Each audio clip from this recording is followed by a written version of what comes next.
glorious day to all of us. We welcome you to our online Sunday service. Live here at Jesus Comfy page. Gather your family and be blessed leading us today as we worship and praise the Lord. Let's welcome. Ladies and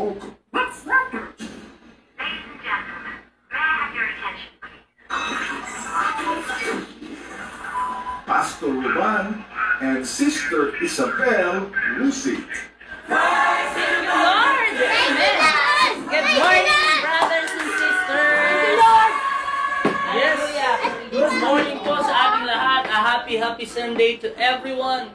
Are you ready to praise the Lord? Salamat sa Panginoon. Handa na natin ang ating mga puso, mga isipan na sumamba at magpuri sa Panginoon. Amen. May kagalakan. Kahit hindi pa natin siya nakikita, naniniwala tayo sa Kanya. Hindi pa natin siya nakikita ngayon, pero iniibig natin siya. Amen. Kaya nag-uumapaw sa ating mga puso ang kagalakan na hindi may paliwanag ng salita. Kaya samahan niyo po kami to all the viewers. Welcome sa ating online Sunday service live dito sa Jesus Comfy page. Ako po si Pastor Ruban. I'm Sister Isabel and the Receipt Kids. Thank you, Lord. Sasamahan tayo para tayo'y magpuri, magpasalamat sa ating Diyos na buhay. At ang mga anak ng Diyos, lagi itong may kagalakan at punong-puno ng kaligayahan sa kanilang mga puso. Thank you, Lord. Umawi tayo, may kagalakan. Woo!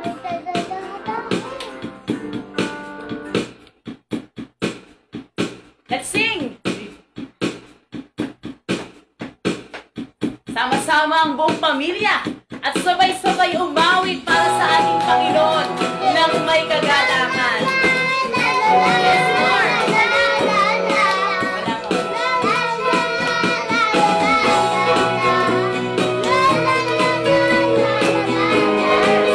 Let's sing!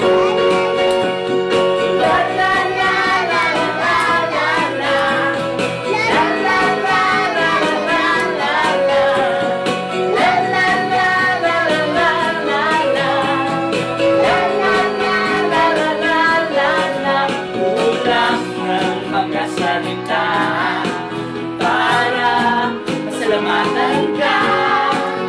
Hindi sapat ang awit ko upang pantayan ang ginawa mo. Salamat, pinatawad mo ako. Salamat! Salamat sa wagas na pag-ibig mo. Everybody, may kagalakan! May kagalakan.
Patuloy natin siyang awitan, sambahin ang pangalan ng ating Panginoon. Thank you, Lord.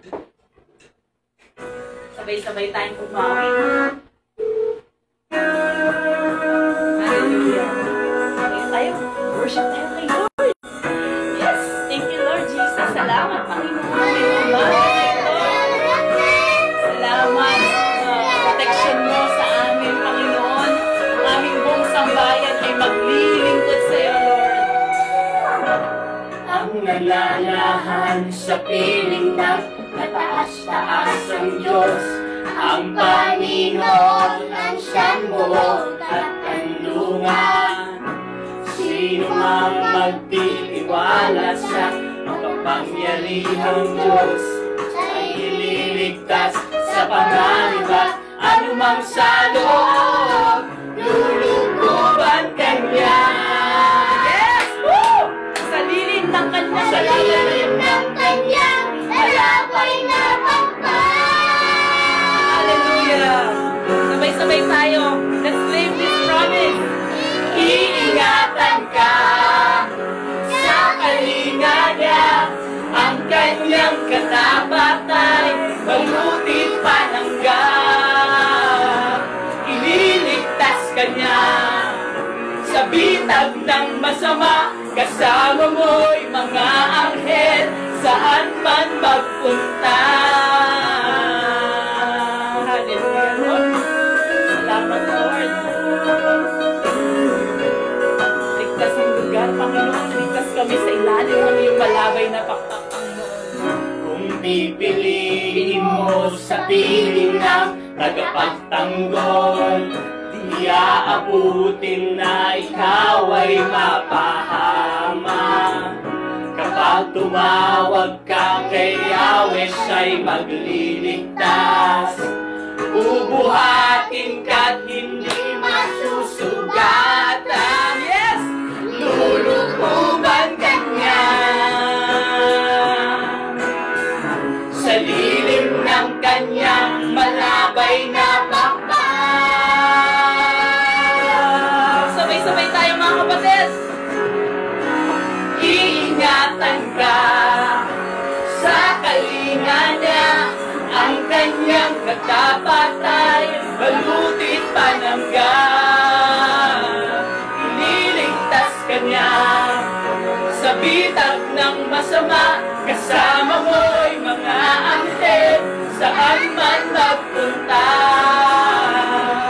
Iingatan ka sa kalinga niya, ang kanyang katapatay, malutit panangga.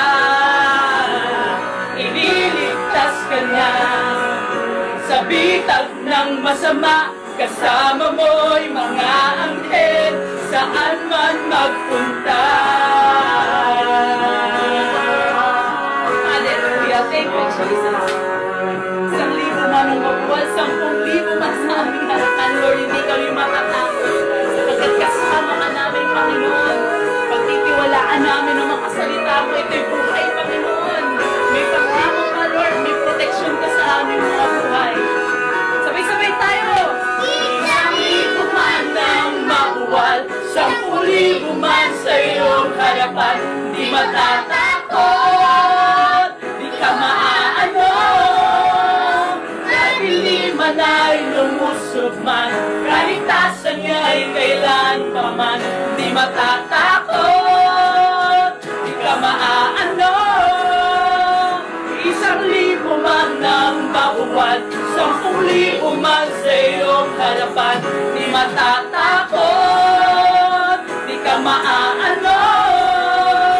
Kadiliman ay lumusob man, kaligtasan niya ay kailan pa man, di matatakot, di ka maaano.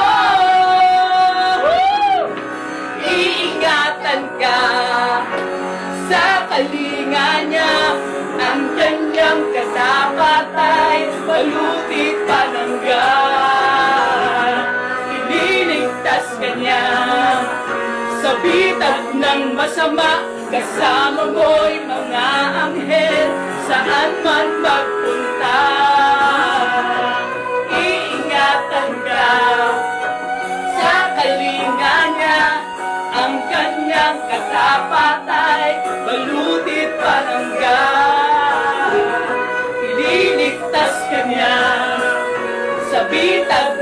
masama. Kasama mo'y mga anghel, saan man magpunta. Kasama mo'y mga anghel, saan man magpunta. Kasama mo'y mga anghel, saan man magpunta. Thank you, Jesus. Hallelujah. Salamat sa proteksyon mo, Panginoon. Tunay at tapat ang iyong salita.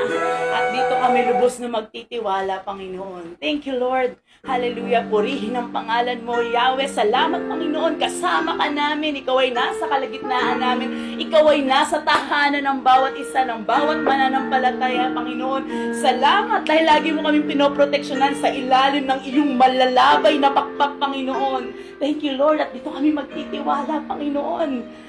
Kaya ngayong umaga, Panginoon, salamat, nagpapasalamat, patuloy kaming umaasa, Panginoon, na kami po proteksyonan mo, Lord God. You will cover us by your most precious blood, Lord. Ang aming mga pamilya, ang aming mga anak, lahat ng mga government leaders, lahat ng mga church leaders, Lord, spiritual leaders, Panginoon, maraming salamat sa patuloy na pag-iingat sa pamilya ng bawat isa, Lord God. At naniniwala kami sa pangalan ni Jesus, napakamakapangyarihan na pangalan.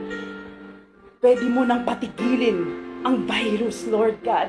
Sa pangalan ni Jesus, hindi na ito makakapangalat, ni hindi makakapasok sa bahay ng bawat isa, Lord God. Salamat, Lord, sa wisdom, knowledge, and understanding, Panginoon, sa mga panahon na to, Lord, na binibigyan mo kami ng patuloy na karunungan sa lahat ng desisyon na aming gagawin sa iba't ibang area ng buhay namin. And Lord, salamat, talagang nag-uumapaw na probisyon sa buhay at bahay ng bawat isa, Panginoon. Hindi mo kami pinabayaan, hindi mo pinabayaang magutom ang iyong mga anak.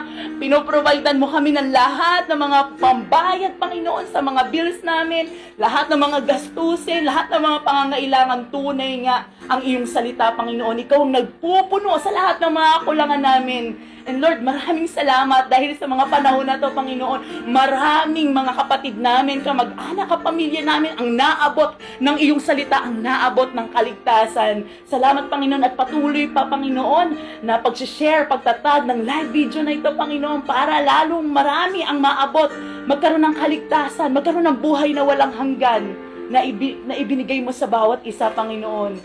And Lord, salamat dahil binuksan mo yung mga mata namin na kami nagkaroon ng pagsisisi na lalo pa kaming lumapit sa iyo, maniwala, magtiwala sa iyo, Lord God. Maraming pong salamat, Panginoon. And Lord, sa tulong ng Espiritu Santo na bumuhay sa ating Panginoon, parehong kapangyarihan din ang bubuhay sa lahat, ang bubuhay sa aming espiritu, magpapalakas sa aming mga katawan, magpapalakas sa aming immune system, Lord God. And salamat, Lord. Pinapanalangin namin yung aming isip, Lord God, yung aming puso, maging dalisay sa pamamagitan ng pakikinig ng iyong salita at pagtupad sa mga ito, Lord God. And Lord, sa mga kapatid namin na ngayon ay nakaratay sa higaan, Panginoon, nakakaranas ng iba't ibang uri ng sakit, Lord. Naniniwala kami, Panginoon, ikaw ang dakilang manggagamot. And in the name of Jesus, be healed in Jesus' name. Be healed. Bigyan mo kami ng kagalingan mula ulo hanggang talampakan, Panginoon.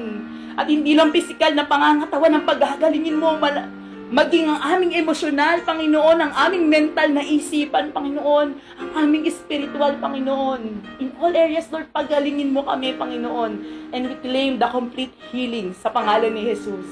And we rebuke in the name of Jesus lahat ng espiritu na hindi ayaw ng Espiritu Santo, Lord. Palayasin mo, paalisin mo sa buhay, sa bahay ng bawat isa, Panginoon. Lahat ng espiritu ng kabigatan, katamaran, sa aking mga kapatid, lumayas ka sa aming katawan. Lahat ng spirit ng stress, ng takot, pagdududa, panic, depression, curses, and corruption out in our lives.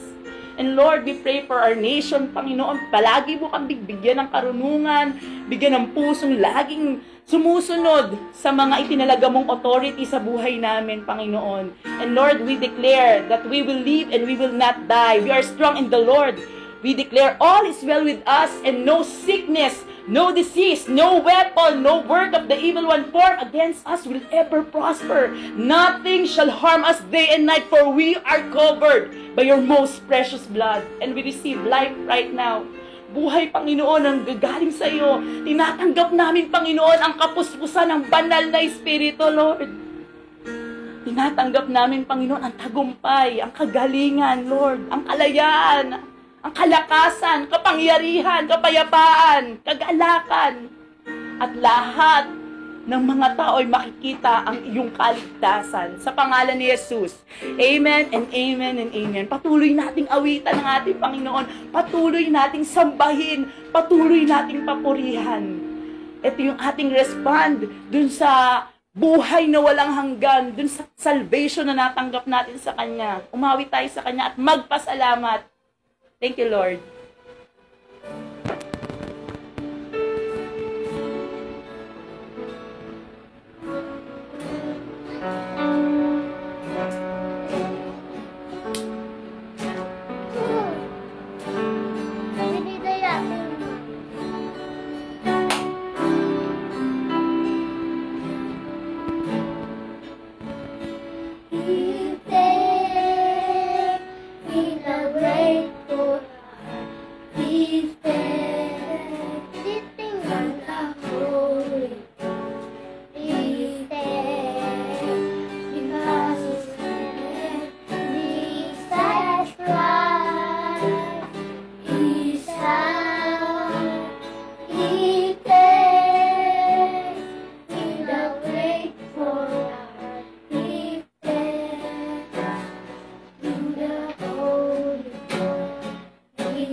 Jesus' name. Thank you, Lord, for joining us on our online Sunday service. We welcome you sa Jesus Coffee Church. Salamat sa Panginoon sa inyong buhay. We know that you are blessed as we worship and sing these praises to the Lord. Let us experience the love and presence of God kahit nasa tahanan tayo. Alam natin, nananahan ng Diyos sa ating mga pagpupuri. Kaya patuloy po tayo na ihanda ang ating mga puso. Let's ready our hearts for us to receive the blessing of God's Word. Let us continue to worship the Lord, mga kapatid. And if you're first time joining us today, type nyo po dyan, new blessing. We welcome you. And please do like, share natin ang ating live video. Marami pong nangangailangan ng salita ng Panginoon. And let us reach out to our family, tag your loved ones, para marinig nila ang salita ng kaligtasan ng Panginoon. Amen. Amen. Thank you, Lord. Good morning once again, brothers and sisters in Christ. Ayan, meron tayong kagalakan at patuloy ang pasasalamat ng ating mga puso sa ating Panginoong buhay. And last Sunday, we have declared that this month is the month of the fullness of the Spirit. Yan ang dalangin natin ngayon na mapuspos tayo ng banal na Espiritu. At ang good news, praise God, sa buhay ng bawat isa.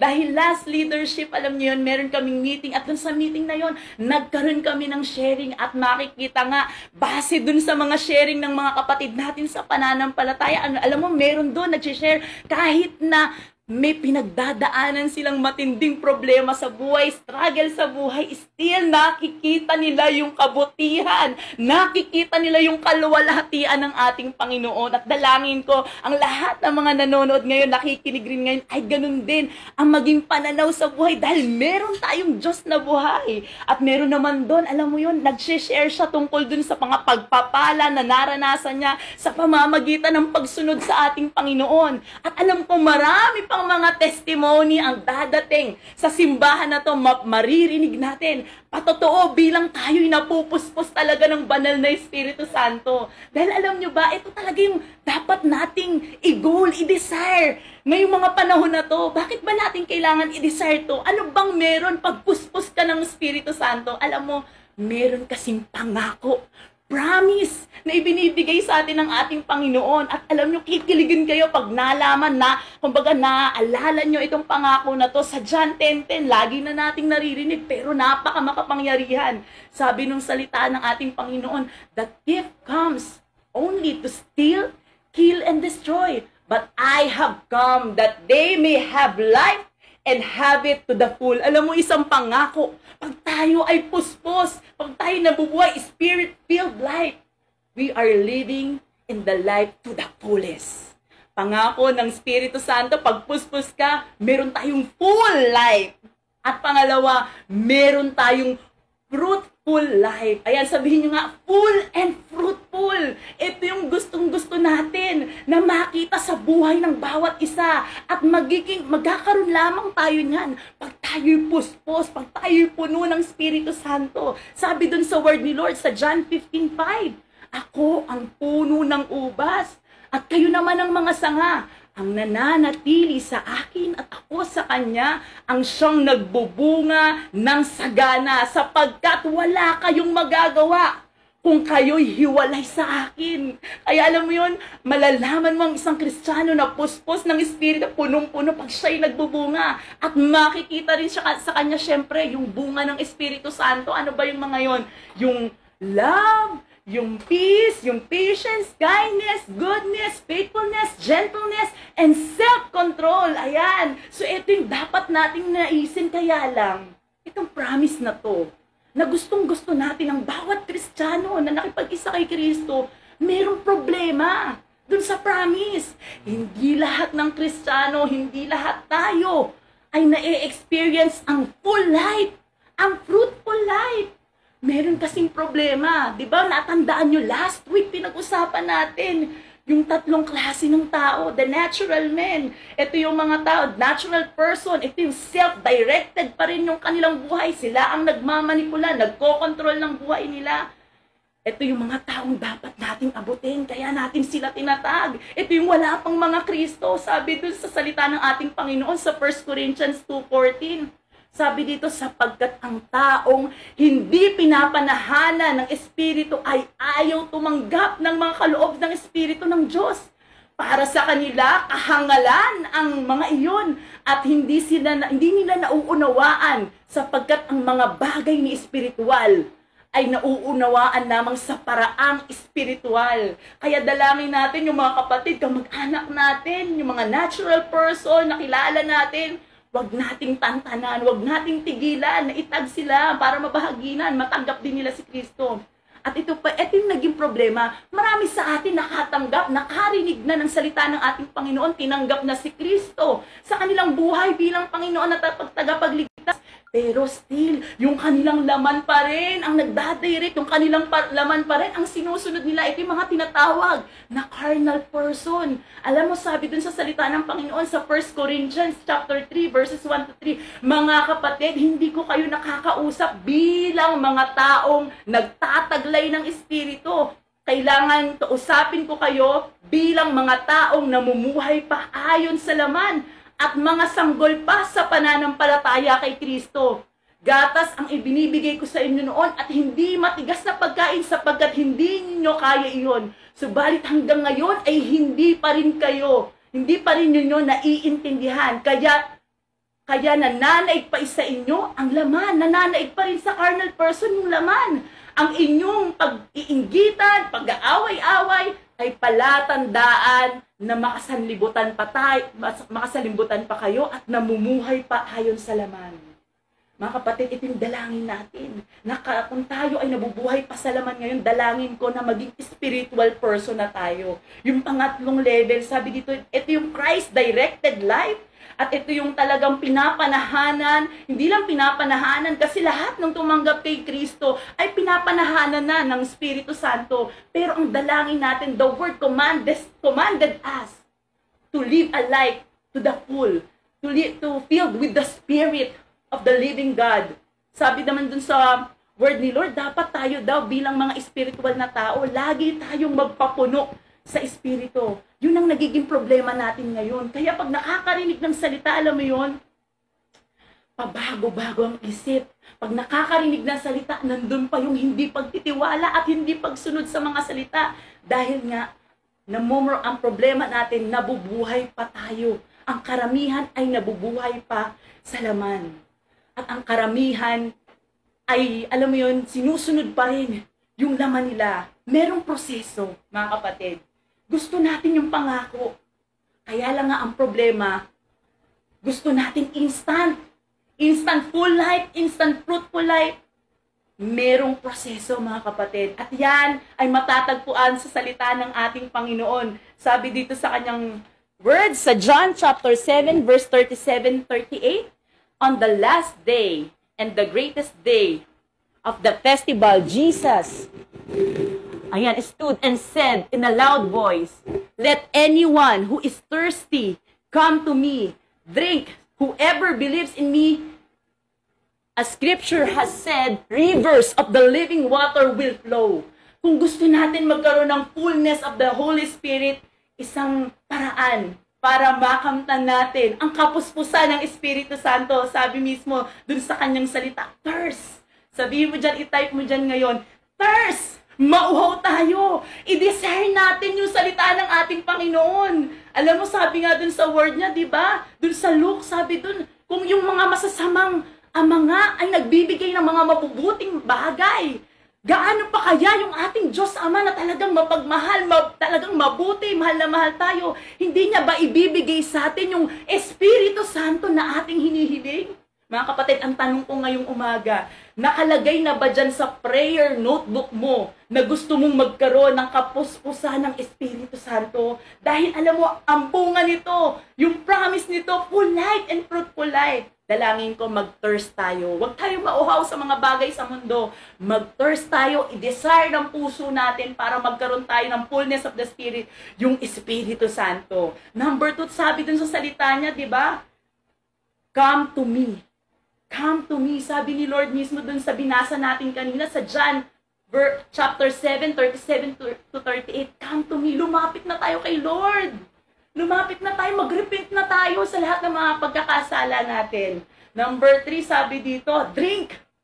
Inumin natin yung ino-offer ni Lord na banal na Espiritu. Huwag lang natin titigan. Di ba? Pag nauuhaw tayo, bumili tayo ng inumin, hindi lang natin tinititigan yun. Dahil uhaw tayo, umiinom tayo mismo doon. Kaya dalangin ko, mga kapatid, magtiwala tayo, inumin natin yung ino-offer ni Lord na banal na Espiritu na iniwan sa atin.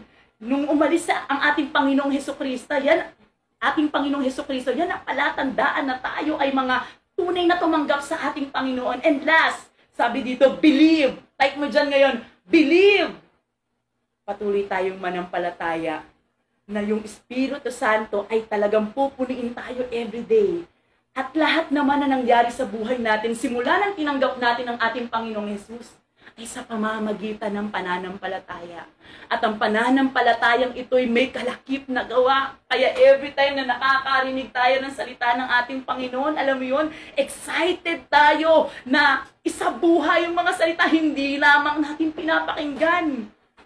At sinusunod natin ito.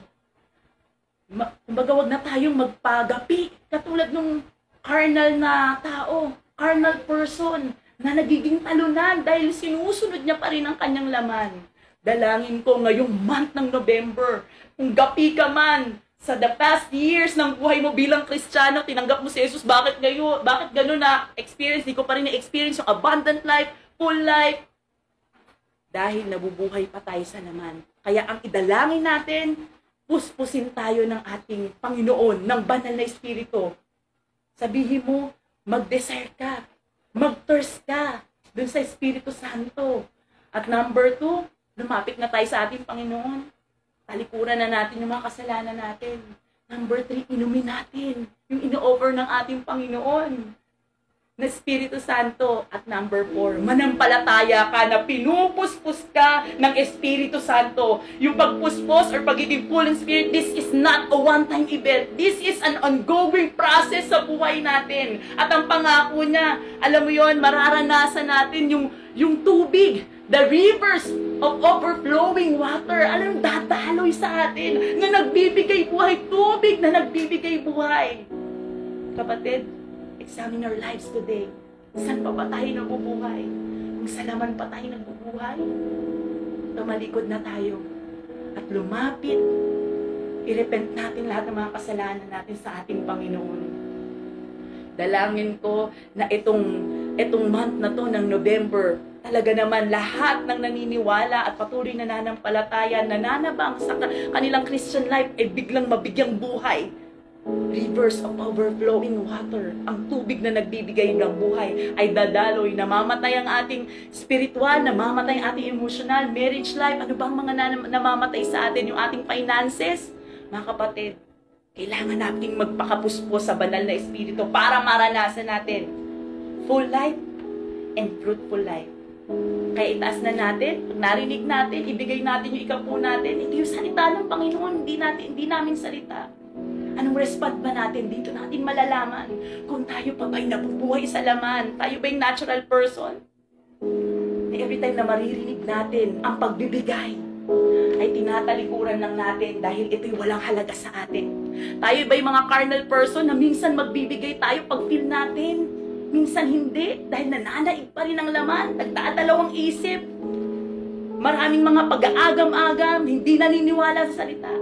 O tayo puspos sa Espiritu Santo ni every time na dumadating sa atin ang pagpapala, alam na natin kung kanino natin unang binibigay ang unang bahagi. At dalangin ko, this month of November, sa lahat ng mga kapatid natin, mapuspos tayong lahat ng banal na Espiritu para maranasan natin yung full and fruitful life. Yes, Lord, salamat, Panginoon, sa mga salita mo. Ito'y buhay, mabisa, Panginoon. At salamat, Lord, dahil patuloy mo kami, Panginoon, pinoproseso para maging tulad mo, Panginoon. Para magkaroon ng pagpupuspos, pagpupuno ng Espiritu Santo, Lord. At maranasan namin sabay-sabay the fullness and the fruitfulness of life. Kaya ngayon, Panginoon, bilang pagsunod, bilang mga taong espiritual na hindi na nabubuhay sa laman, kami susunod at patuloy na susunod sa iyong mga salita, Panginoon. Marami kaming mga kulangan, iniisip, Panginoon, pero Lord, uunahin ka namin dahil ito ang sinasabi ng iyong salita.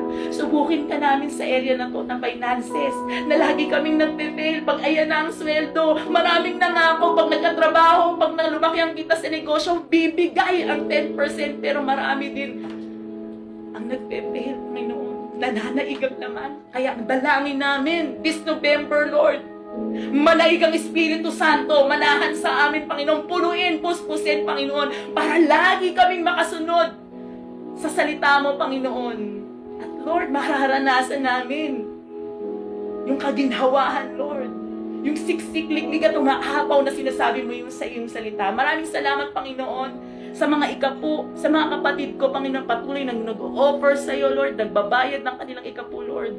Pakita mo, manghain mo sila, Panginoon. Ibigay mo sa kanila, Panginoon, ang pagpapala ng mga taong spiritual na sumusunod sa iyong salita. Salamat, Lord, kiniklaim na namin lahat ng pangako mo, Lord, sa buhay namin, Panginoon. Tulungan mo kami everyday, Lord, na mapuno kami ng Espiritu mo. Sa pangalan ni Jesus. Amen and amen and amen. Thank you, Lord. Thank you, Jesus. Salamat sa Panginoon. Spirit-filled life this month of November and sa mga susunod pang araw. Thank you for that wonderful encouragement for us to obey the Lord even in our giving. Alam niyo po yung pag tayo nagbibigay, yan po ay isang pagsamba sa ating Panginoon. Kaya maraming salamat sa Diyos, sa mga kapatid natin, our faithful kingdom partners. Thank you for your generosity and overflowing, continuous support sa gawain ng Panginoon. We pray that the Lord will give you the maximum harvest. Salamat sa Panginoon sa inyong buhay. And if you're listening and watching and you've been blessed for many times by the Lord, God has healed you, we encourage you to be part of this Kingdom Partner Ministry. Maramdaman mo, alam mo yun, na lahat ng meron tayo galing sa Panginoon, at kapag nagbibigay tayo sa Lord, bibigyan niya tayo ng kagalakan sa ating mga puso. Thank you, Lord, and we are so excited to invite you to join us sa ating Operation Bangon. Ayan, ini-invite po namin kayo, pero bago ang lahat, tayo na tayo sa pagbasa ng salita ng Panginoon. Buksan natin ang ating mga Bible sa Genesis chapter 27. Sa Acts chapter 27, sorry.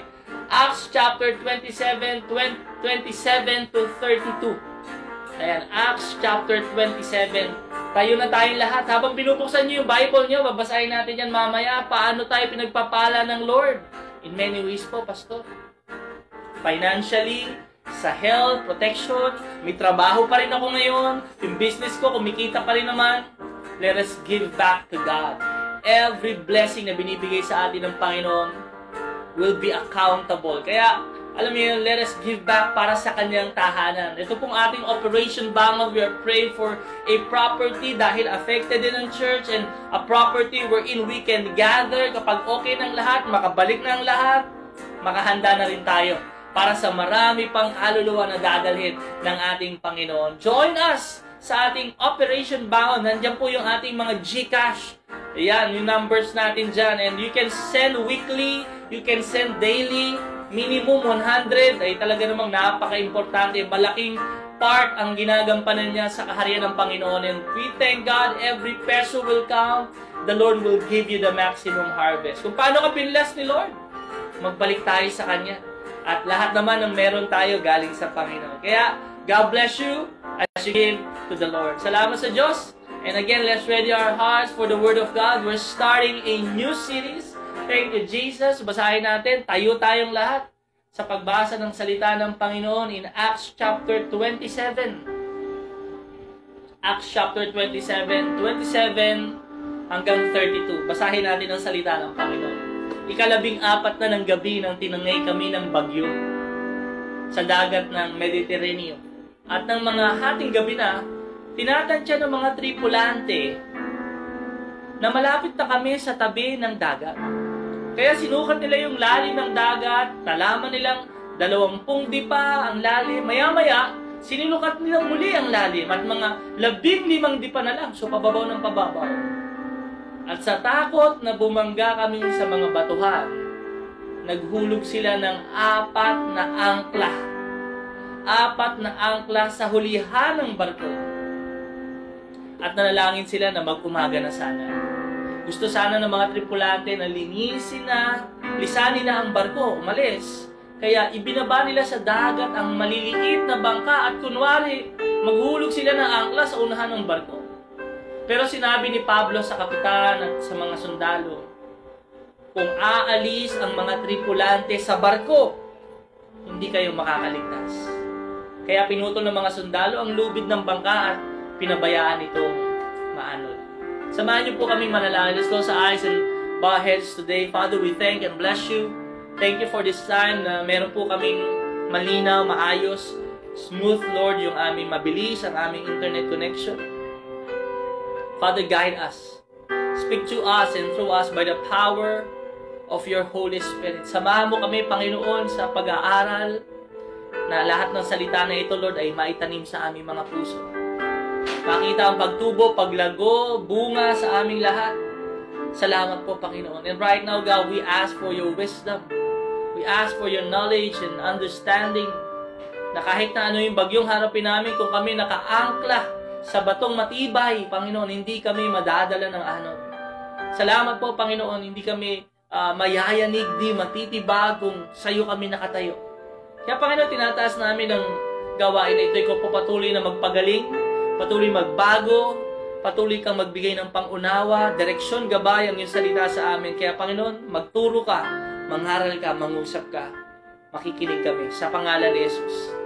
Amen. Amen. Palakpakan natin ang Diyos. Thank you, Lord. Ayan. Upo na po tayo, mga kapatid, as we hear the Word of God. Good morning, good evening, good afternoon sa ibang lugar. No? Salamat sa Panginoon. Again, we thank you, Lord, for your life joining us sa ating online Sunday service. Alam mo yun? Yung commitment natin to be on time as worshiping the Lord. Salamat sa Diyos. Kita ng Lord lahat eh. And right now, thank you, Lord, for this opportunity na makakapagbahagi na naman tayo ng kanyang salita to receive the blessing of God's Word. Ito maganda, magiging gabay ito sa atin. Pagpapala, kalakasan. And sa November, meron pang 4 na linggong natitira, kaya pag-uusapan natin a series which is ang title ng series natin, Anchors. Mga angkla. Okay? Sa Greek word, ginamit yan is agkura. Ito'y pag-uusapan natin kasi sa bawat bagyo na ating haharapin sa buhay, importante po na tayo ay nakaangkla sa matibay na bato. Siya si Jesucristo na ating Panginoon tagapagligtas. Amen? Na hindi ito mayayanig. Kapag nakaangkla ka sa Kanya, hindi ka mauuga, at kapag nakaangkla tayo sa Panginoon, hindi tayo matatangay. Malakas man ang hangin, malakas man ang alon. So pag-uusapan po natin is anchors. Okay? For this November, sa mga linggo na susunod, ano po ito ng anchor na ito sa mga nagbabarko dyan? Alam natin dyan na ang angkla, mabigat talaga yan, no? Na talagang, yan ay usually bakal yan to secure a vessel. No? Para yung bakal na yun, kumapit dun sa seabed, and siyempre, alam natin na kung mas mabigat yung barko, mas malaki din yung dapat na angkla niya para siya ay mahawakan, makakapit maigi. And it tells us in our life na kailangan din po natin ng angkla. No, we need to be secured. Yung mga angkla na ito, it makes us firm as we face every storms. And ito po, ay maaasahan dapat natin na tayo ay panghahawakan ito, na hindi tayo nito bibitawan. Na yung buhay natin ay talagang hindi madadala ng malalakas na alon. So sa binasa po natin kanina in Acts chapter 27, isa po yung istorya where Paul was in a journey which is so dangerous dahil humarap po sila sa isang malakas na bagyo eh. And dahil sa sobra pong lakas ng mga bagyo, kahit yung mga tripulante, yung mga kasama nila sa barko, sobra talagang nawalan na ng pag-asa sa lakas ng bagyo, and nag-expect na sila na mamamatay na sila. Hindi na nila kakayanin, hindi na sila magtatagumpay. Wala nang pag-asa pa silang mabuhay. And yung experience po ni Pablo na ito ay nagbibigay sa atin ng halimbawa bilang mga mananampalataya na para tayo mga tripulante, para tayo mga, alam mo yun, naglalayag sa dagat. At minsan dumadaan tayo sa mga bagyo ng buhay. And isn't that amazing na minsan akala natin kalmado ang dagat, yung pala biglang mamaya lalakas na ang alon. Bigla na lang darating ang mga problema. Unexpectedly, bigla na lang may darating na challenge sa buhay mo. And yun po yung nangyari sa kanya. In verse 13, Acts chapter 27, verse 13 to 14, sabi rito, nung umihip ang mahinang hangin, galing sa timog, ang akala ng mga kasamahan namin, pwede na kaming bumiyahe. Di ba may mga ganun tayong moments sa buhay natin na akala ko okay na eh. Akala ko ito na yung pag-usbong ng business ko. Akala ko okay na yung aming relationship. Kaya anong ginawa nila? Tinaas na nila yung angkla. At nagbiyahe na kami ng mabaybay sa isla ng Crete. Verse 14, eto na, hindi nagtagal. Bumugso ang malakas na hilagang silangang hangin. Eto na, may malakas na hangin mula sa isla ng Crete. Ito yung nagpapakita ng biglaang pagsubok, biglaang problema. Dumating na naman, eto na naman. And yan naman talaga ang sinasabi ng Bible. Even si Job na maraming pinagdaanan sa buhay, sabi niya, alam nyo, sabi niya sa Job chapter 14 verse 1, ang buhay ng tao maikli lamang, puno ng kahirapan. Job 14 verse 1, si Solomon po, na naging matagumpay sa kanyang buhay bilang isang hari, kaso at the end of his life, nagkasala siya sa Panginoon. Ito yung sabi niya sa kanyang mga huling araw, no? Ang buhay natin, sabi sa Mangangaral, chapter 5, verse 17, ang buhay natin, puno ng kahirapan, kaguluhan, sakit, at galit. People in the Old Testament, they have an understanding that life on earth will be full of challenges. Pag binasa mo yan, talagang punong-puno ng mga bagyo. Kala mo kalmado, biglang babagyo na lang. Si Jesus mismo nagsabi. And sabi ni Jesus, sinabi ko sa inyo ang mga bagay na ito para magkaroon kayo ng kapayapaan sa akin. John 16:33. Daranas kayo ng paghihirap dito sa mundo pero magpakatatag kayo dahil nagtagumpay na ako laban sa kapangyarihan ng mundo. Kumbaga, pag titingnan natin itong sinabi ni Jesus, talagang our life on earth is full of challenges and storms that we will face. Pero ang magandang pag-asa natin, kahit dumanas man tayo ng malalakas na bagyo, na para bang masisira na yung barko ng buhay natin, kapag tayo ay may mga angkla, hindi tayo basta-basta ihahampas o dadalhin ang alo ng buhay sa kung saan-saan. Kailangan naka-angkla tayo sa ating Panginoong Hesukristo. And ito nga po yung na-experience ni na Pablo dun sa kanilang pag-travel papunta sa Roma. Yung kanyang mga kasama, he is a prisoner, si Pablo, at may mga guards doon. Sabi sa verse 15 ng Acts 27, balik tayo doon. Pagtama ng malakas na hangin sa amin, sabi sa barko, hindi na kami makaabante. Sabi niya, nung pagtama ng malakas na hangin, nung bumagyo ng malakas, sabi niya, hindi na kami maka-move forward. Kaya ang sabi nila, nagpatangay na lang kami kung saan kami dalhin ng hangin. Isn't that true right now? Speaking truth in our life because of the storm of this pandemic, of this COVID-19. Maraming mga Kristiyano dahil nawala yung physical gathering, parang bang hindi na maka-move forward. O maaaring hindi lang mga Christians, maybe you're listening and watching today na para bang, ano bang gagawin ko? Ano ba nang gagawin ko sa buhay, sa business ko, sa family ko, sa work ko, na wala na eh? Paano ako mag-move forward? Dahil para ba sinasabi natin, di na tayo makaabante, na-discourage na tayo. Sa sobrang lakas ng hangin, sobrang lakas ng mga problema, sobrang lakas ng bagyo sa buhay natin. Ang iba ay sinasabi, hayaan mo na lang, magpatangay na lang tayo. Kung saan na lang tayo dadalhin ng panahon. Kumbaga para bang naging passive. Naghihintay na lang kung ano yung dumating. Nawala na ng sense of purpose and direction. Nawala na ng control. Alam mo yun, kahit yung kapitan ng barko sa sobrang lakas ng bagyong dumating sa kanila, masisira ang barko pag nilabanan natin ito. Sabi nila, nagpatangay na lang sila kung saan sila dadalhin. Pero ito, alam mo yun, pinapakita sa atin that hindi tayo dapat maging passive. Kahit na malakas ang problema, malakas ang bagyo ng problema sa buhay natin, we have God on our side. Alam pa rin natin dapat yung purpose. Dapat mabuhay pa rin tayo with meaning. Mabuhay pa rin tayo sa kalooban ng Diyos. Some people right now, dahil sa tindi ng mga problemang pinagdadaanan, papatangay na lang. Kung ano na lang dumating sa buhay. Para bang nakalimutan na merong Diyos. Para nang nakalimutan nila na merong Diyos na nakakakita ng lahat. Yung passivity. Hindi tama yan sa isang Kristiyano na magpapatangay na lang tayo sa kung anong mangyari sa buhay natin. Sa lakas ng alon, hindi tama na tayo ay maki-conform na lang sa kung ano ang pattern ng mundong ito. Yung passivity is a state of inactivity, yung wala na lang gagawin. Alam mo yun, hindi siya waiting eh. It's being passive. Yung passive na, kung saan na lang tayo dalhin, sige, okay. No! When we are waiting on God, hindi tayo yung walang ginagawa. Meron tayong ginagawa. We continue to pray, we continue to believe, to worship. Hindi dapat passive. Yung walang activity, kumbaga nagkaroon na siya ng acceptance na wala na kaming pag-asa. Yung kanyang response, inactive, wala nang ginagawa. Wala ba lang bang resistance? Wala nang prayer warriors, wala nang laban sa panalangin, wala nang laban yung pananampalataya, nawala na ng lakas. Parang ganun yung nangyari sa kanila because of that great storm.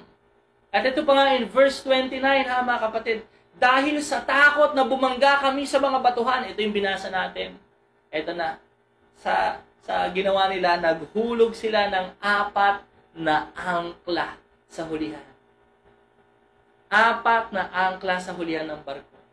And alam niyo yun, yung angkla na yun, pag titingnan mo siya, is for the ship to be secured, for the ship to be steady, na kahit malakas ang storm, hindi sila mapapadpad at maibabangga sa mga batuhan. Kailangan nila ng angkla. At sabi nyo, nag-pray sila hanggang na, Lord, mag-umaga na po. Pero listen, sabi sa verse 30, yung ibang mga tao, binaba nila yung mga maliliit na bangka, nagpe-pretend sila na ibababa nila yung angkla sa harapan. Pero ang totoo, gusto na rin nilang tumakas. Gusto na nilang tumalon. Gusto na nilang iwanan yung barko na yun. Ano naman pinapakita dito? Nung nakaangkla ka na, pero may takot ka pa din. Nakaangkla ka na, secured ba yung angkla mo? Meron ka bang pagkakapitan ngayon sa buhay mo na secured? Na siguradong hindi ka iiwan? Siguradong hindi ka bibitawan? Yun yung wala sila. Kahit nakaangkla yung mga tripulante, hindi pa rin sila secured. Bakit? Kasi yung angkla nila, yung pag-asa nila, yung security nila, nasa barko na pwedeng masira, nasa angkla na pwede silang bitawan anytime. Kaya sinabi ni Pablo sa verse 31, kung aalis ang mga tripulante sa barko, hindi kayo makakaligtas. Kung titingnan natin, si Pablo na hindi naman siya staff ng barko na yon. Yung mga tripulante na naghulog ng angkla, sila pa yung natakot. Pero si Pablo na prisoner, sakay lang siya doon, dadalhin lang siya sa isang lugar, hindi siya takot. Kasi naniniwala ako, naka-angkla rin to si Pablo eh. Ang kanyang angkla hindi lamang sa barko. Ang kanyang angkla nandoon sa may-ari ng dagat. At itong angkla na ito ni Pablo ay nagbigay sa kanya ng katatagahan na huwag matakot kahit gaano man kalakas ang bagyo. Kailangan mo ng angkla na ito. Ikaw ba ay nangangamba? Sabi nung isa, hindi na naging mananamba, naging mangangamba na yung mga Kristiyano. Nawala yung angkla. At itong angkla na ito, dalangin ko, ihagis mo ito. Lagi mo itong daladala at kapag lumalakas ang bagyo, ito na yung angkla natin. And I'll give you today just one point of this anchor series sa mga susunod na linggo. Ano ba yung dapat, Lord, na angkla ng buhay ko para hindi ako mangamba? Para hindi ako matakot kahit dumating ang bagyo? Ano ba yung angkla na secure ako sa buhay? Kahit na maraming mga challenges na dumating. Ready ka na? The anchor of Paul, his anchor is the presence of God. Yung kanyang angkla ay ang presensya ng Panginoon. Ang ibig sabihin, alam niya kahit malakas ang bagyo, kahit masisira na ang barko, tinalian nga nila yon, hindi siya iniiwan ng ating Panginoon. Ang kanyang isipan ay nakatuon na anuman ang hinaharap ko sa buhay, kasama ko ang Panginoon. Sabihin mo lang sa mga kasama mo ngayon, kasama natin ang Diyos. God is with us. His presence is with us. Dalangin ko ito yung angkla ng buhay mo. Na kapag humaharap ka sa mga matitinding bagyo sa buhay, ito yung hindi mo kakalimutan. Ito yung ihahagis mo para maging steady ka and strong in life. That God is with you. God is everywhere present. Yung word na yun, yung omnipresent, ibig sabihin, God exceeds. God supersedes. Alam mo yun, God has surpassed every limitations of space, and He is present in the fullness of His being in every place. Yun yung pagiging omnipresent niya, na kahit anong sitwasyon, itanim mo to sa puso mo, kahit anong pinagdadaanan mo ngayon, kasama mo pa rin ang Panginoon. And alam niyo, knowing that God is with us. Ano naman, Pastor, kung ang Lord nasa akin? Ano naman, Lord, Pastor, kung ang Lord ay kasama ko? And that He is everywhere present. Alam mo yun, kung kasama natin siya sa barko ng buhay natin, kung kasama natin si Jesus sa mga pagsubok, ito yung angkla natin, kung alam niya ang lahat ng bagay, nakikita niya ang lahat ng bagay, wow, that is something for us to hold on to. Alam mo, sabi sa Kawikaan 15:3, nakikita ng Panginoon ang lahat ng lugar. Minamasdan niya ang ginagawa ng masasama at ng mga matuwid. Ibig sabihin, mga kapatid, you are not alone. God sees you. God knows your situation. And alam niyo ba, sabi sa Exodus 3:7, even God knows our sorrows. Kahit yung mga kalungkutan natin, kasi kasama natin siya, alam niya yung mga paghihirap mo. Alam mo yung mga iyak mo. Alam niya yung kalungkutan mo. Sabi rito, pagkatapos sinabi ng Panginoon, Exodus chapter 3 verse 7, nakita ko ang paghihirap ng aking mga mamamayan sa Egypt. Sabi ng Diyos yan, ha? Kita ko yung hirap mo. Kita ko pinagdadaanan mo ngayon. Kita ko in pain ka. Kita ko natatakot ka. Kita ko punong-puno ka na ng pag-aalala. Narinig ko ang paghingi nila ng tulong. Sabi rito, dahil sa sobrang pagmamalupit ng mga namamahala sa kanila, pinagmalupitan ka naman ng sitwasyon ng mundong ito, sabi ng Diyos, at naaawa ako sa kanila dahil sa kanilang mga paghihirap. Isn't that a good news? Na ang Lord kasama natin. And when we know that God is with us, ito yung panghawakan mo. Ano man pinagdadaanan mo ngayong bagyo, kasama mo ang Panginoon. God's presence. What's the blessing of God's presence?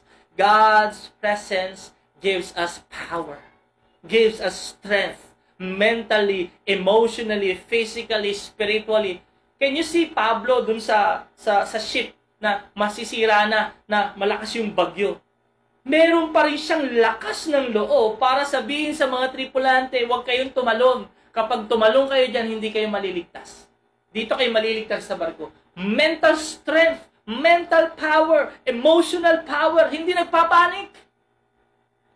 Hindi nag-aalala, hindi natatakot. Paano? Because he know that when you are with God, God will give you the strength.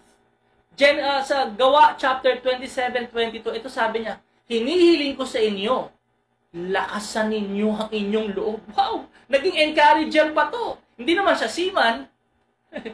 Di ba kung yung mga seaman na kasama niya, ayoko na, talo na kami ng barko, di namin kaya to. Si Pablo pa na, hindi naman kapitan. Siya pa yung nag-encourage. Sabi niya, walang mamamatay. Ang barko, masisira. Alam mo yung kapag kasama natin si Lord, lumalakas yung loob natin. And I pray right now that you are opening your eyes and your mind na kahit anong pinagdadaanan mo ngayon, kasama mo, Panginoon. At kapag kasama mo ang Lord, hindi kanya iwan, hindi kanya pababayaan, bibigyan kanya ng lakas. Kaya alam mo yun, si Pablo, hindi siya malakas ang loob dahil sa kung sino siya. Malakas ang loob niya eh. May power, may strength, hindi lang physical, mentally. Importante ito ngayon. Yung mental power, yung mental strength from the Lord. Paano tayo lalakas mentally? Paano magiging tayong strength, yung strong mentally? Isipin mo, kanino ka ba nakasandal? Kanino ba tayo nagtitiwala? Kanino ba natin inilalagay yung security natin? Nawalan ka man ng trabaho, nawalan ka man ng negosyo, humina man. Kapatid, mental ang atake niyan. Ano man yung nasira, sabi niya, bago yung masisira. And same with fall, when everyone is fearful, talagang punong-puno pa rin ang pananampalataya. Bakit punong-puno pa rin to ng strength and power si Paul? Kasi nangusap ang Diyos sa kanya. Sabi sa verse 23 ng Acts 27, sapagkat kagabi, sabi ni Pablo, nagpakita sa akin ng isang anghel. Ipinadala siya ng Diyos na nagmamay-ari sa akin at aking pinaglilingkuran. Can I tell you this? Pagmamay-ari ka ng Panginoon, hindi ka niya pababayaan. At kung ikaw ay naglilingkod sa Diyos, hindi kay tatakwil ng Panginoon. Alam ng Lord ang pinagdadaanan mo. Kapag naglilingkod ka sa Kanya, kapag ikaw ay possession ng Diyos, siya ang merong authority sa iyo, iingatan ka niya. Sasamahan ka niya. Ililigtas ka niya. Yan yung ating inaawit eh. And even if you go back to the Old Testament, when David was fighting Goliath, David was just a boy, a teenager. Si Goliath talagang lumaki sa army. Punong-puno ng talagang meron siyang mga gamit panglaban. Si David wala. Pero bakit matapang si David? Mentally, ang tapang ni David eh. Punong-puno siya ng faith eh. Tama ba?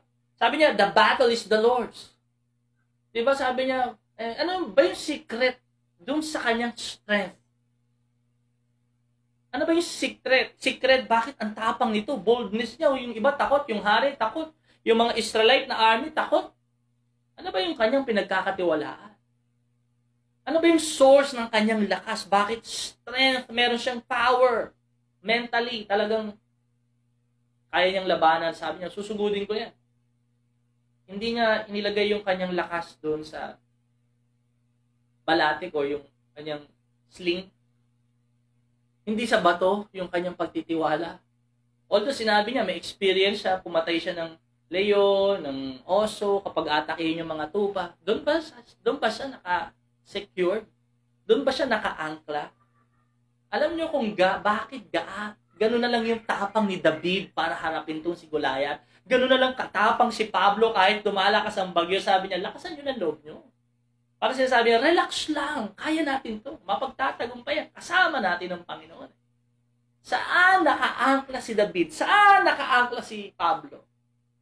In the presence of God. And the presence of God is the source of their power.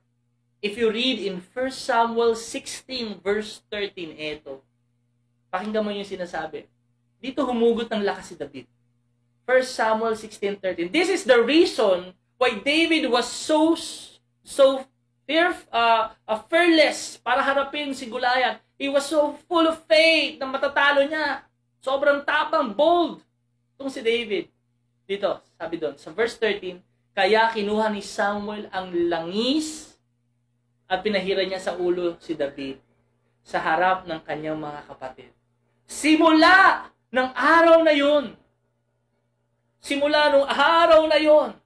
napuspos siya ng Espiritu ng Panginoon.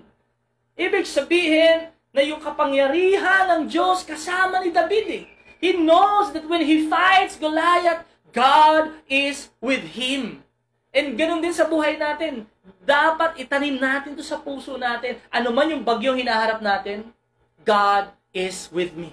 Ito yung ayaw mangyari ni Moises na iwanan sila ng Panginoon, di ba? Pupunta kami promised land, Lord. Sabi niya sa Exodus 33, verse 14, sumagot ang Panginoon, ako mismo ang sasama sa iyo at bibigyan kita ng kapahingahan.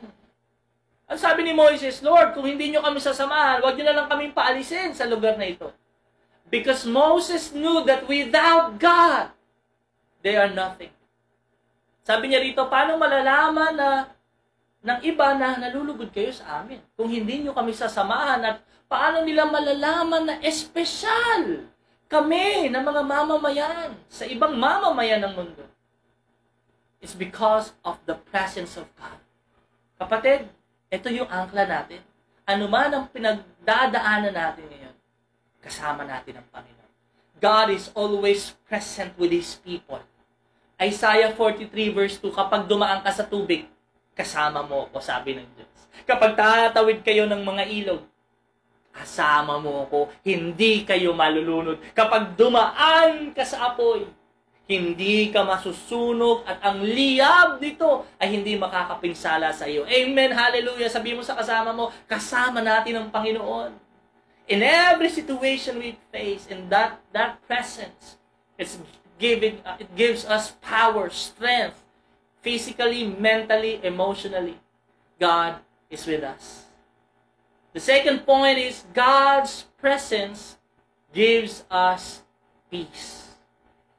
He's giving us power and also He's giving us peace. Sabi sa Acts 27:22, sabi niya, ang barko lang ang masisira. Sabi niya, lakasan niyo loob niyo at walang mamamatay sa atin. And that word from Paul na merong masisira, may mawawasak, may mawawala, pero lakasan niyo pa rin ang loob niyo. Yun yung peace na galing sa Panginoon eh. Alam mo yun, kahit na nawala, ano man yung mga nawala sa'yo, relationship, nawalan ka ng income, nawalan ka ng kita na dapat meron or talagang malakas yung business mo ngayon pero nawala. Well, knowing that God is with us, binibigyan niya tayo ng kapayapaan. And yung presence niya na kasama natin siya saan man tayo magpunta, ito ay nag-aalis ng takot, ng pag-aalala, pangangamba sa buhay natin. Pag binasa mo yung Psalm 139, sabi niya, in everywhere I go, you are with me. You know everything. He knows all man's experiences.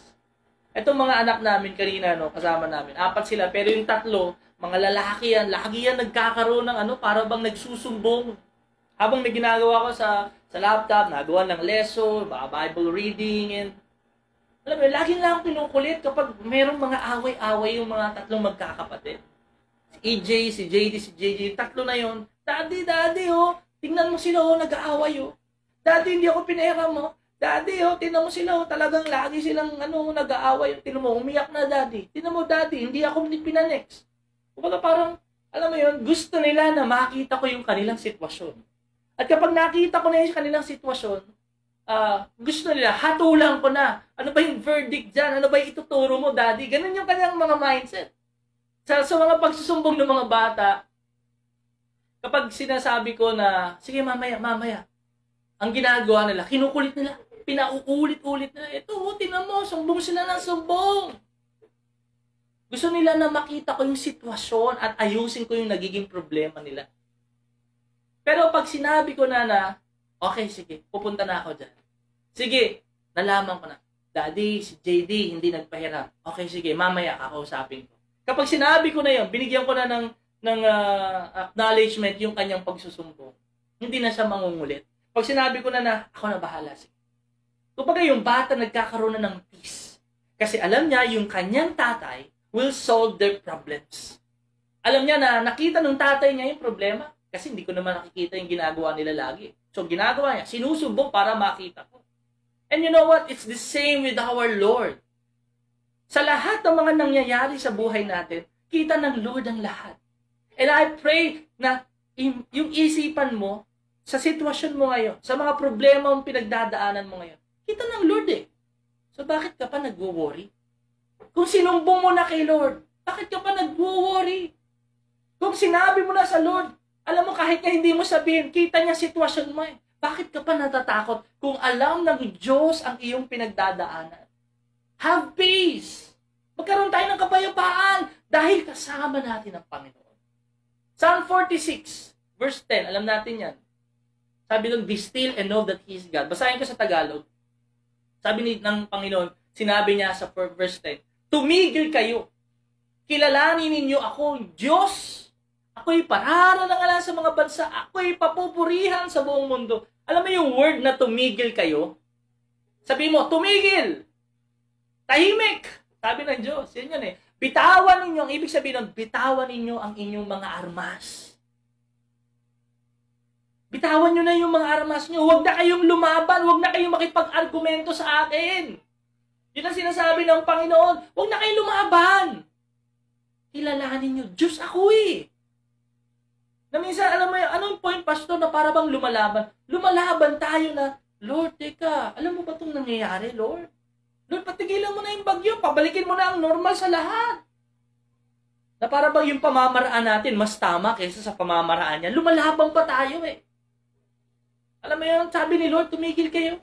Babaw nyo ang inyong mga arpas. Sabi rito, verse 11, kasama natin ang Panginoong makapangyarihan, ang Diyos na si Jacob, ang ating kanlungan. Sabi sa Good News Translation, stop fighting. Stop fighting and know that I am God. Stop fighting. Can you say that with me? Stop fighting and know that I am God. Sabi dito supreme among the nations. Supreme over the world. Wow, the Almighty God is with us. The God of Jacob is our refuge. Sabihin mo nga, supreme. Supreme. Kung sinumbong mo na sa Panginoon, kilalanin mo na siya ay supreme. Ibig sabihin ng supreme, He is over all. He is sovereign. He is supreme. He is greater than every storm. He is supreme over sickness. Supreme over every problem. Supreme. Be still and know that we are children of God. And He is supreme as our Father. Kasama natin siya. Have peace. Be still. Because our God is supreme. Yung kanyang presence, magbigay ng kapayapaan. Sinabi ko na kay Lord, alam niya na gagawin. Magtitiwala na lang ako sa Kanya.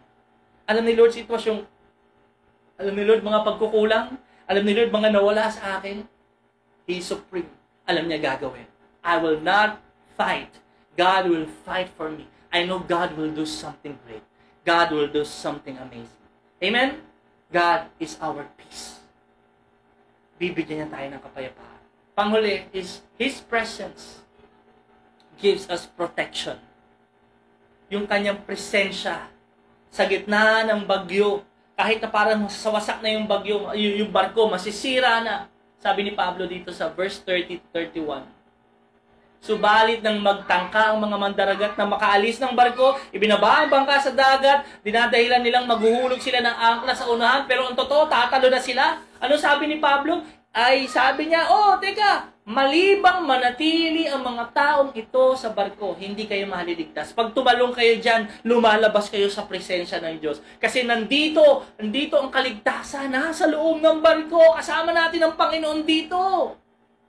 Ito yung inaawit natin, mga kapatid. Psalm 91, di ba? Basahin natin. Ang sino man nananahan sa piling ng kataas-taasang Diyos na makapangyarihan ay kakalingain niya. Kapag nanatili ka dun sa presence ng Panginoon, huwag kang tatalon, huwag kang lalabas, huwag kang lalayo. Sabi doon sa verse 2, kayo ang kumakalinga sa akin at nagtatanggol. Kayo ang aking Diyos na pinagtitiwalaan. Tiyak, sure, na ililigtas ka niya sa bitag ng masasama at sa mga nakamamatay na salot. Isn't that wonderful? For the past 7 months, ang dami ng nahawa, ang dami nagkasakit, pero right here, right now, we are blessed, we have health, we have strength, God has healed us, God has restored us, God has protected us. Amen! In His presence, there is protection. Tuloy ko lang, inyong verse 7, sabi doon, kahit na mabuwal sa iyong harapan, 1,000 na katao, sa iyong paligid, bilang ng mga patay, maging 10,000. Ang sabi doon, hindi ka matatakot at natitiyak mong hindi ka maano. Yun yung puso ni Pablo Na nung nasa presence siya ng Panginoon, hindi siya takot. Why? Protected ako ni Lord dito. Hindi ako lalabas sa presence ng Lord. Kasama ko ang Lord. And ito yung angkla ng buhay ko na hindi ako mamamatay. Ito yung angkla ng buhay ko na makararating ako doon sa pupuntahan ko. Hindi ako madadaing ng bagyong ito. Sabi dito, dahil ginawa mong kanlungan ang Panginoon, ang kataas-taasang Diyos na aking tagapagtanggol. In verse 11, tuloy natin. Dahil uutusan ng Diyos ang kanyang mga anghel. Di ba ginawa na? Sinabi na, upang ingatan ka saan ka man magpunta. Napakagandang awitin yung Psalm 91 na yan, mga kapatid. Awitin yan. Kasama mo yung mga anghel saan man magpunta. When we are with God, when God is with us, when we think that every situation kasama natin ng Lord, hindi tayo matatakot. Hindi tayo matatakot. And alam nyo, itong experience ni Paul ay na-experience din ng mga disciples. In Matthew chapter 8, 23-27. Sumakay sa bangka si Jesus at sumama mga tagasunod niya. Habang naglalayag sila, alam nyo yung story din, biglang lumakas.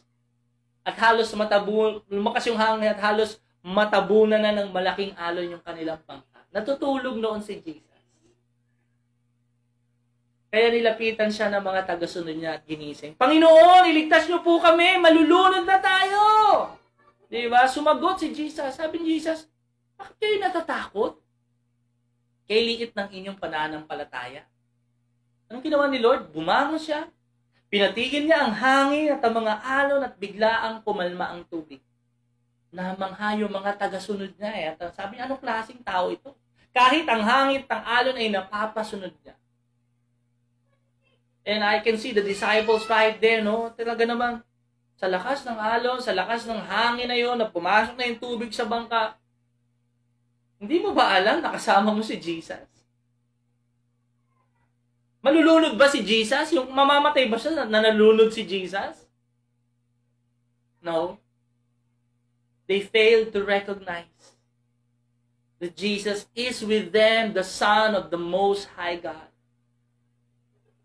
Alam niyo mga kapatid, sa buhay natin, para hindi dapuan ng takot, pangangamba, pag-aalala, sa tuwing tayo dumaranas ng mga bagyo, kailangan nakaangkla tayo. Saan? Sa ating Panginoon Jesucristo na bato na matibay na sandigan, na kahit anong pinagdadaanan natin, kasama natin ang Diyos. Hindi niya tayo iiwan, hindi niya tayo pababayaan. And maybe right now, makikita mo parang ikaw yung mga tripulante, para bang gusto mo nang tumalon. Gusto mo nang umalis kasi parang natatakot ka. Gusto mo nang isalba yung sarili mo, gumawa ng solusyon. Sabi ni Lord, stop fighting. Trust me. Be still. Have peace and know that I am God. Umaring tayo yung mga disciples, kasama naman natin si Jesus, pero wala tayong tiwala sa Kanya. Kasama mo si Lord. O baka maaring wala si Jesus sa bangka ng iyong buhay. God is calling you right now. Invite Him. Invite His presence into your life. Tanggapin mo siya at makakaranas ka ng kapangyarihan. Invite mo si Lord sa buhay mo. Yung kanyang pagsama na isin mo at magkakaroon ka ng kapayapaan. Invite mo siya sa buhay mo at poprotektahan ka niya. If you're listening and watching today and there's fear, there's worry, Pastor, ang daming bagyo, lalo na, ayan, may bagyo na naman darating. Dahil pagsubok, di ko alam kung ano mangyari this year. But we know that God holds our life. God holds our future. At kapag kasama natin ang Panginoon, hindi tayo mangangamba, hindi tayo matatakot. He's God. He's supreme. Invite Him in your life right now. Can you close your eyes and just bow your heads? Maraming salamat po, Panginoon. Salamat dahil Ikaw ay Diyos na kasama namin sa lahat ng panahon. Salamat po, Lord, dahil sa salita mo, inaalis mo ang takot, pag-aalala, pangangamba. Whatever situation, whatever sickness, problems, business challenges we are facing right now, and even the storm na mga darating pa sa aming buhay, malakas man ito, mas malakas ka pa din. Sabihin man nila na ito'y malakas na malakas at first time na napakalakas, Lord, there's one who is greater. There's one who is powerful. Greater and powerful. That's you, Lord. At Lord, sa pagsama mo sa amin, salamat po. Sapagkat sa iyong presensya may kalakasan, may kapangyarihan, may kapayapaan, may proteksyon, may kaligtasan. And Father, maraming pagkakataon na nawawalan kami ng pananampalataya. Nagdududa kami. Nag-aalala, natatakot sapagkat di namin na-acknowledge yung presensya mo. Panginoon, lumalapit kami sa iyo ngayon at humihingi ng tawad. We are inviting you in our life. Come into our ship, Lord. Come to our boat. Come into our lives. If you're that person today, says, kailangan ko si Lord sa buhay ko. Gusto ko yung peace. Gusto ko yung power. Gusto ko yung experience of protection ng Diyos. Invite Him in your life. Kung ikaw yung tao na yun, sabayan mo ako sa panalangin. If you're listening and watching, just close your eyes and bow your heads, and I want you to pray this prayer with me right now. Galing sa puso mo. Bigkasin ang iyong bibig. Sabihin mo sa Kanya, Panginoong Jesus, pinapapasok kita sa buhay ko.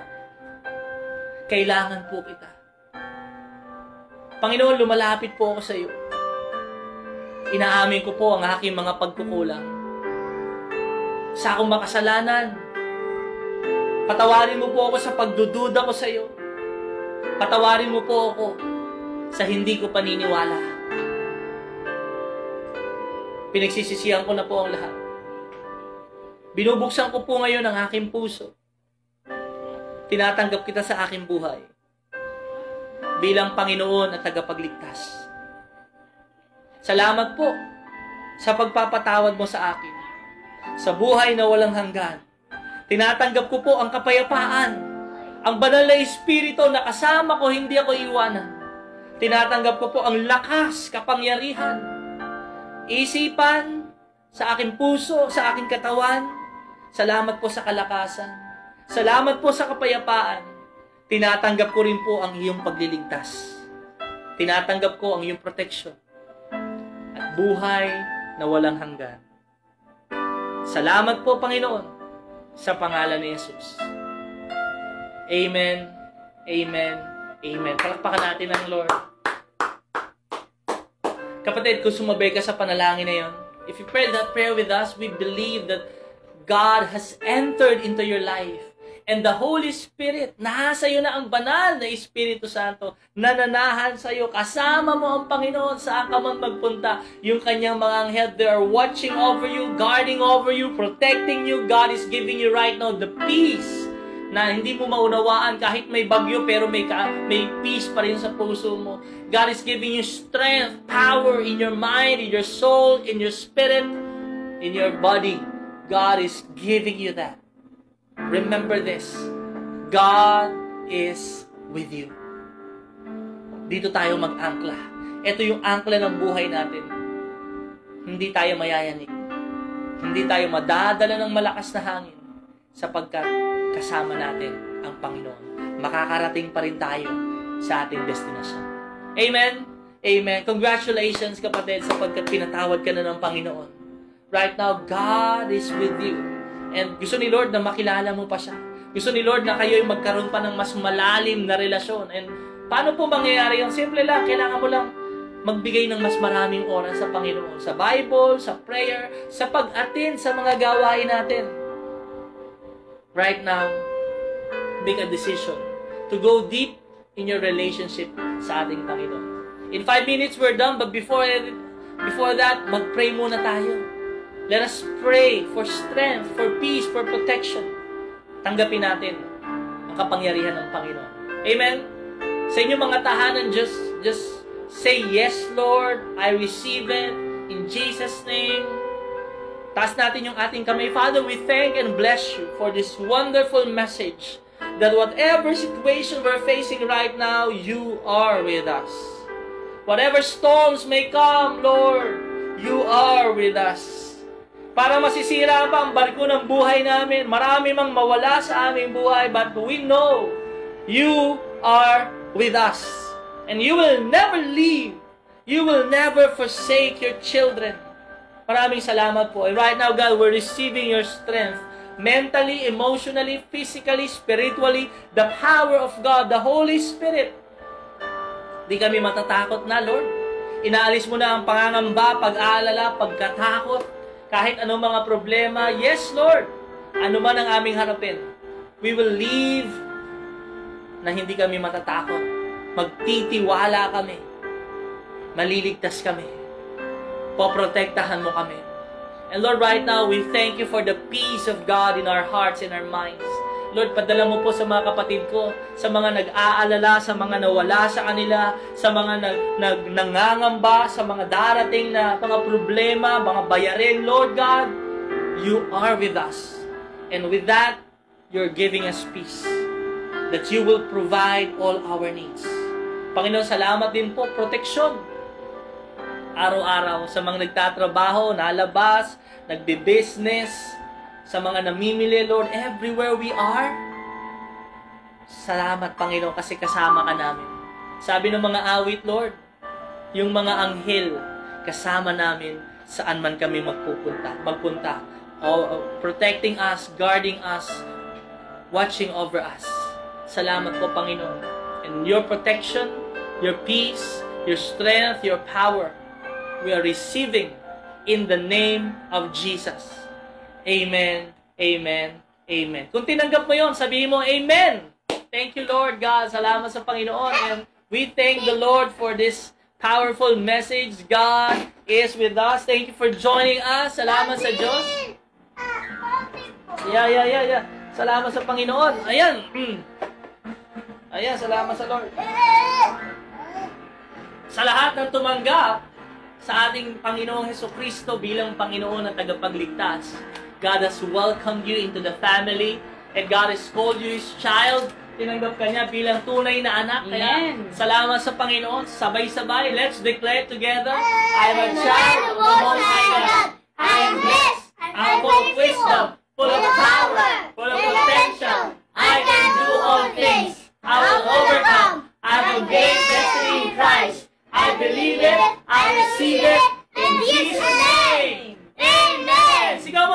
with you. That Jesus Christ, the King of Kings and the Lord of all Lords. God bless you. Bukas po, simulan na ng ating OPM, online prayer meeting, Mondays to Fridays. Join us sa panibagong serye. Salamat sa Panginoon. Happy birthday sa ating Brother gitarista. Sandy. Okay, gitarista ng gawain sa Panginoon yan. No? Bata pa lang Brother napaglingkod. Sen, happy birthday sa iyo, Brother Sen.